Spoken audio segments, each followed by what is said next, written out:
सुप्रभात सर्वांना. तर आज रोजच्याप्रमाणे काम चालू झालेलं आहे आणि आज करायला घेतलेला आहे कोल्हापुरी मसाला आणि त्याच्यासाठी काय काय साहित्य लागते हे थोडक्यात मी व्हिडिओमध्ये दाखवलेले आहे.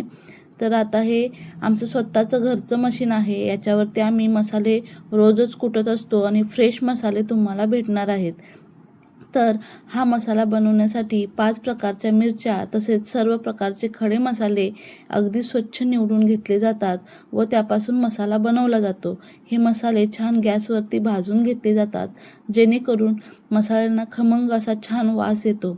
तर हे मसाले तुम्ही व्हेज नॉनव्हेज दोन्ही पदार्थांसाठी वापरू शकता. याच्यापासून नॉनव्हेज खूप छान बनते. तर आपल्याकडे कोल्हापुरी मसाला, मालवणी, काळा मसाला, काश्मीरी मिरची पावडर तसेच वाळवणीचे पदार्थसुद्धा भेटतात. जर तुम्हाला ऑर्डर करायचे असतील तर वरती संपर्क नंबर दिलेला आहे 9158061723 या नंबरवरती तुम्ही कॉल किंवा व्हॉट्सअपला मेसेज करून तुमची आत्ताच ऑर्डर बुक करा. धन्यवाद.